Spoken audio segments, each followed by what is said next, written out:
यमुना की लहरों पर एक नाव बह रही थी। उस नाव में बैठी थी एक साधारण दिखने वाली कन्या, लेकिन उसे खुद ब्रह्मा का वरदान मिला था।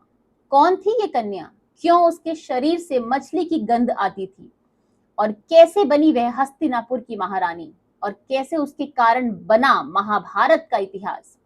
आइए जानते हैं सत्यवती की ये रहस्यमयी और भावनात्मक कथा। कहानी शुरू होती है एक अभूतपूर्व घटना से।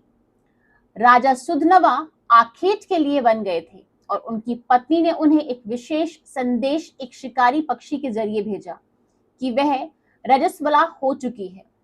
राजा ने उसी पक्षी के माध्यम से एक दोने में अपना वीर्य भेजा, लेकिन रास्ते में दो पक्षियों की लड़ाई में वो दोनों यमुना में जा गिरा।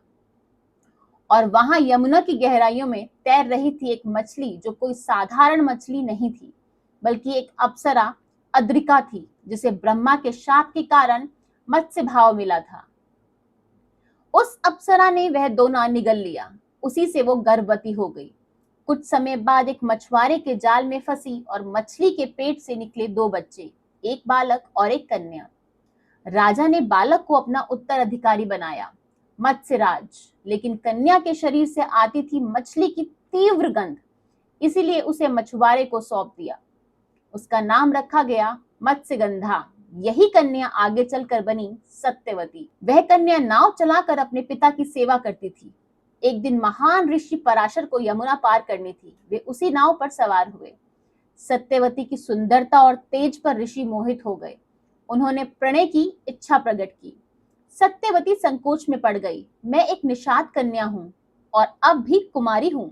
पराशर बोले, तुम्हारा कौमार्य बना रहेगा और तुम्हारे शरीर से अब मछली की गंध नहीं अपितु दिव्य सुगंध निकलेगी।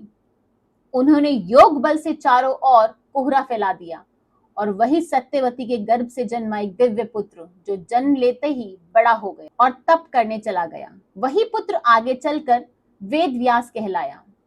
समय बीता और राजा शांतनु गंगा से उत्पन्न देवव्रत को युवराज बना चुके थे। लेकिन एक दिन यमुना तट पर उन्हें एक दिव्य सुगंधित कन्या दिखी, सत्यवती। राजा उस पर मोहित हो गए और उसके पिता से विवाह का प्रस्ताव रखा। लेकिन निषाद बोला, मेरी कन्या से जन्मा पुत्र ही उत्तराधिकारी बनेगा।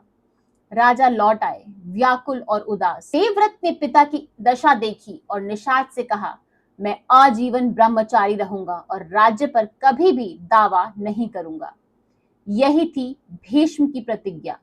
उसी दिन से देवव्रत कहलाए भीष्म, जिन्हें आगे चल के महामहिम भीष्म पितामह के नाम से संबोधित किया गया।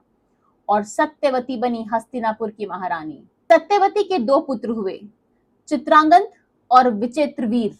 चित्रांगद युद्ध में मारे गए। विचित्रवीर का विवाह तो हुआ, लेकिन कोई संतान नहीं हुई। अब वंश के समापन का भय सत्यवती को सताने लगा। उन्होंने भीष्म से अनुरोध किया कि वंश की रक्षा करें, लेकिन भीष्म ने अपनी प्रतिज्ञा नहीं तोड़ी। सत्यवती ने स्मरण किया अपने पहले पुत्र वेदव्यास को। वेदव्यास आए और नियम पूर्वक अंबिका अंबालिका, जो कि सत्यवती की पुत्र वधु थी, और एक दासी पुत्र उत्पन्न किए। इनसे जन्मे धृतराष्ट्र, पांडु और विदुर। यही थे महाभारत काल के तीन स्तंभ। अब सत्यवती देख चुकी थी उनके जीवन से जन्मे तीन युग निर्माता, पर साथ ही उन्होंने देखा विनाश की ओर बढ़ता हुआ कुल। कुरुक्षेत्र का बीज। अपने वंश की आगामी त्रासदी का आभास पाकर वह वन चली गई और वहीं समाधि ली।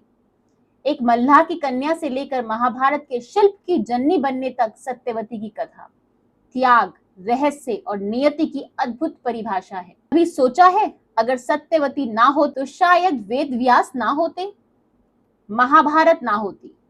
अगर सत्यवती के कारण भीष्म पितामह आजीवन ब्रह्मचारी रहने का व्रत न लेते और राज्य को स्वीकार करते, तो शायद धर्म की स्थापना होती।